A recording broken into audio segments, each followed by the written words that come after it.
Verdenshandlen op til 1945. Da europæerne sejlede ud og opdagede verden i 1400-tallet, var det ikke kun på grund af nysgerrighed, det var også for at finde nogle hurtige transportveje til de fjerne østlige lande. Fra disse områder havde europæerne i århundreder modtaget krydderier, silkestoffer, smykker og andre luksusvarer, som havde forceret tilværelsen for den europæiske overklasse. Det var araberne, der stod for den største del af denne handel, der foregik over land fra Kina og Mellemøsten til havnen i Middelhavet. Men det blev først europæerne, der først krydsede de store oceaner, blandt andet på grund af en veludviklet søfartsteknologi, og først rundede Afrikas sydlige spids. I 1500- til 1600-tallet var det primært Spanien og Portugal, der stod bag de nye søfartsruter, men i løbet af 1600-tallet dukkede der flere og flere lande op som globale søfartsnationer. Det var blandt andre England, Frankrig og Holland og senere Danmark. Handelsfolk fra disse lande oprettede små handelsstationer på kysterne i Afrika og det sydlige Asien, hvorfra de handlede med den lokale befolkning. Mens Portugal og Spaniens kongehus formøblede de erobrede formuer væk, investerede nordeuropæerne i højere grad pengene produktivt. I slutningen af 1700-tallet var industrialiseringen godt i gang i England. I denne tidsperiode blev der tjent store penge på trekantshandlen. Da der var mangel på arbejdskraft i de nordamerikanske plantager, gav det anledning til handel med negerslaver, som blev transporteret under umenneskelige forhold fra det vestlige Afrika tværs over Atlanten til grov udnyttelse i bomuldsplantagerne. Skibe fra Europa, som var fyldt med tekstilvarer, redskaber og våben, blev sejlet til de vestlige afrikanske kyster, hvor varen blev byttet for negerslaver. Skibene sejlede herfra til Amerika, hvor slaverne solgtes og fortjenesten de fik fra slavehandlen købte de tobak, bomuld og sukker. Sådan en tur kunne tage 1-2 års sejlads, og hvis skibene kom hjem, var der en formue til de risikovillige investorer.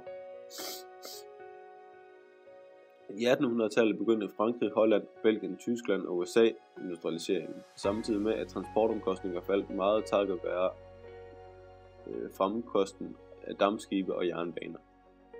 Men perioden med frihandel, som startede i England, har nok endnu større betydning. Efter England begyndte mange lande i 1830'erne, ligesom England, at nedsætte tolden og dermed fjerne den vigtigste hindring for fri handel.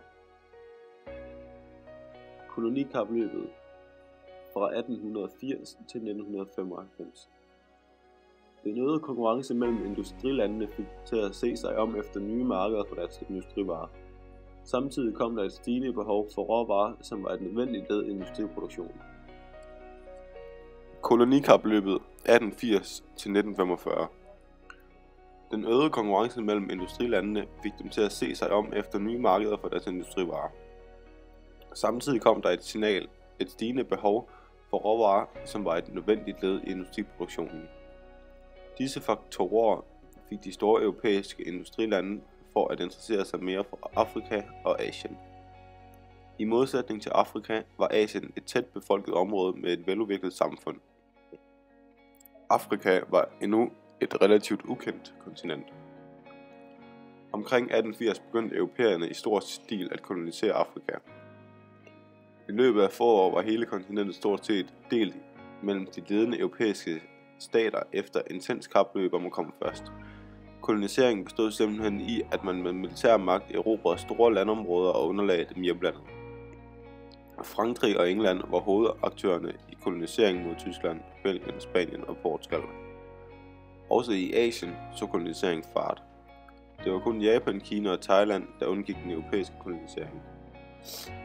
Kolonierne undergik en drastisk omvæltning efter europæernes overtagelse. Produktionen blev omlagt til at tilgodese kolonimagtens industri og handelsinteresser. Hver koloni blev tilpasset kolonimagternes behov for råvarer. Således blev landenes landbrug, der forsynede befolkningen med råvarer, omlagt til produktion af kaffe, te, kakao, jordnødder, palmeolie og bomuld.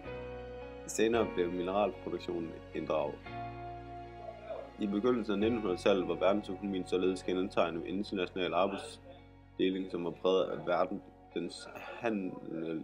verdenshandlen lige siden 1990'erne.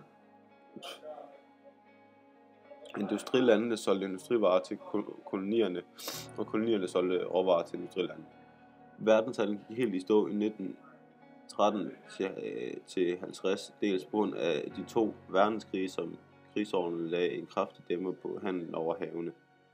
Men først og fremmest fordi verdensøkonomien i 1930'erne oplevede en voldsom lavkonjunktur.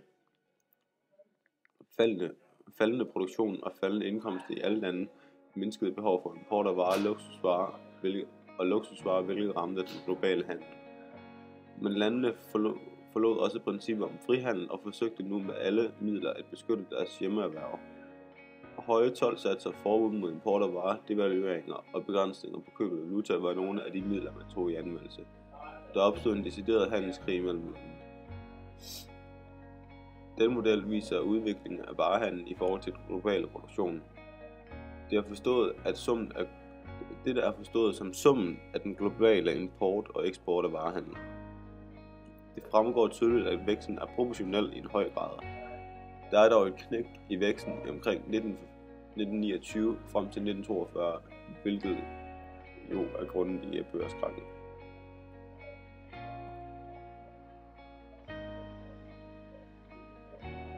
Hyg dig med.